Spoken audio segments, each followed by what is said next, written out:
आणि आता बातमी आहे समस्यांच्या आगारात अडकलेल्या टीएमटीची। खरं तर शहरातल्या बस सेवेकडे हक्काचं वाहतुकीचं साधन म्हणून पाहिलं जातं। प्रवाशांच्या सोयीसाठी ठाण्यात सुद्धा टीएमटीची सुरुवात झाली, पण सोयीपेक्षा प्रवाशांना त्रासच अधिक सहन करावा लागतोय आणि त्यात ही सेवाच आता डबघाईला आलेली आहे। पाहूया त्याच संदर्भातला हा रिपोर्ट।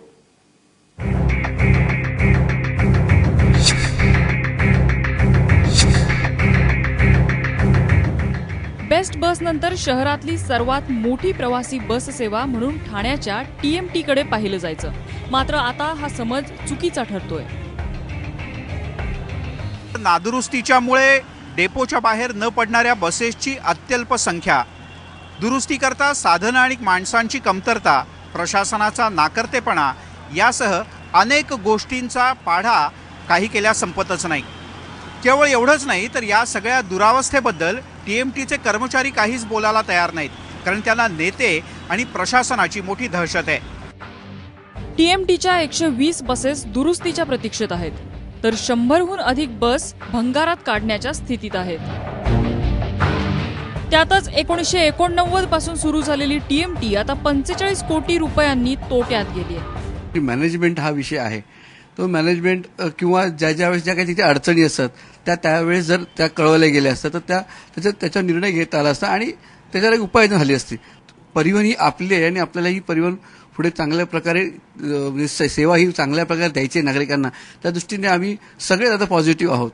त्यामुळे आता पुढच्या काळात नक्कीच परिवहन सेवा ही सुधारेल। वागळे आगारात नटबोल्ट पासून तर वेल्डिंग मशीनचाही अभाव आहे, त्यामुळे बरेचदा कर्मचाऱ्यांनाच बाहेरून वेल्डिंग करून आणावं लागतं।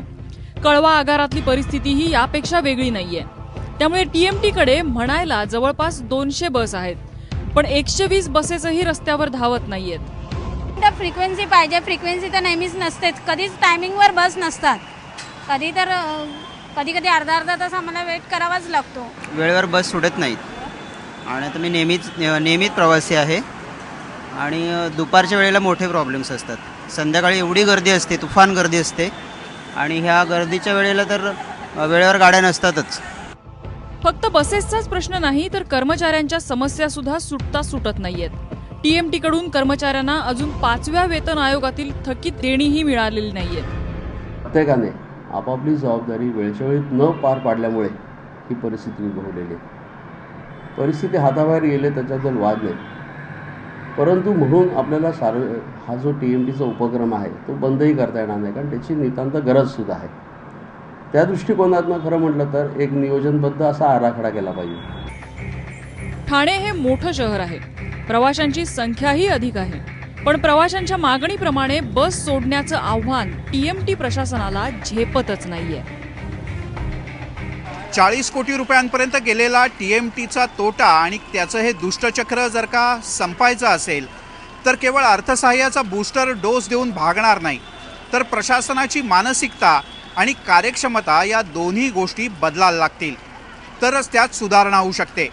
अन्यथा 40 कोटी रुपयांपर्यंतचा गेलेला टीएमटीचा तोटा 80 कोटींपर्यंत जायला वेळ लागणार नाही आणि मग एकच पर्याय शिल्लक राहील, ही टीएमटी बंद करण्याचा, जो सर्वसामान्य ठाणेकरांना परवडणारा नाही। कॅमेरामन विनय राजभरसह मिलिंद भागवत, एबीपी माझा, ठाणे।